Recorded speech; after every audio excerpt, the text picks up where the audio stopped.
so simple that it's going to take me a couple weeks to give it to you. And it's actually because it's simple is why I need to take time. Amen? Because understanding is chief. In all your wisdom, you're supposed to get understanding. So all this year, 2016, we've been talking about wisdom from angles, different ways, different things. We've been talking about it. Today, we're going to talk about the wisdom of stewardship. Turn to your neighbor and say, the wisdom of stewardship. The wisdom of stewardship. There is a wisdom that goes with understanding what stewardship is and how it works. So we have taught on what we call the cycle of spiritual growth, which is all things begin with knowledge. They all begin with knowing something. You can't receive anything from God until there's some knowledge.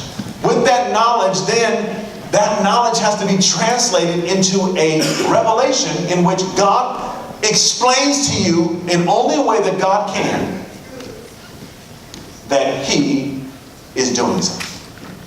When you get a spiritual revelation, you are then required, in order to grow, or in order to get whatever God has for you, you're going to be required to then translate that revelation into tangible action.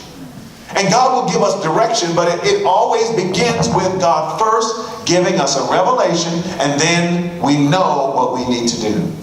So how can you tell whether you have a revelation or you just have indigestion?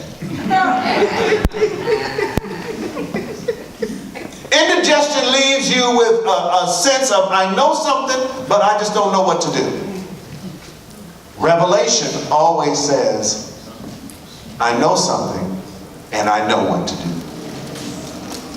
When you get revelation from God, you know what to do. Now, it will be the choice of whether you want to do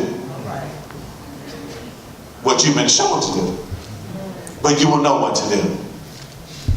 Because God never gives revelation without also giving understanding. The Pharisees, Jesus came to bring revelation to the nation of Israel. The Pharisees were included in that number. He was there to give them revelation. But because they did not want to hear what He said, they had a hard time receiving it. Not that they didn't get it. That's why Nicodemus, when he heard it, he had to come visit Jesus at night. He came in the night and asked Him about the kingdom. And Jesus gave him information. And then basically at the end of it said, you know what? Are you a leader of the Jews and you don't understand these things? How are you going to understand everything else?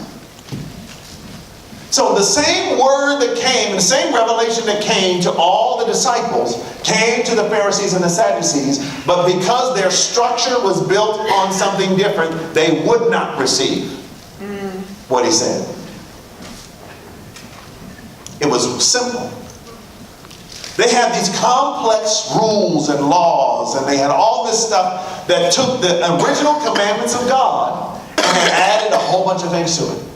And they had this wonderful, elaborate system of religion that was designed. So if they could understand that, why could they not understand Jesus saying, the kingdom of heaven is like this? Because it wasn't complex. It wasn't hard to grasp. But it revealed where their hearts were. See, if you built your life on something really elaborate, really complicated, and then somebody comes and shows you all it took was this, you're faced with a choice of, do I throw away everything I built and receive the simple thing, or do I keep the complex and keep living with it? That's the reason why we drive gas cars instead of electric cars right now. The reason we drive gas cars and we're transitioning to more electric vehicles is not because somebody just within the last 10 years discovered electronic technology to fuel a vehicle. It has to do, we have an expensive and elaborate infrastructure that's built on gasoline, and gasoline is available on every corner, all over the place, and if you just switch over to electric cars, you would defunct this gas-built system and everything that has to do with it. So it's too expensive to do what's simple.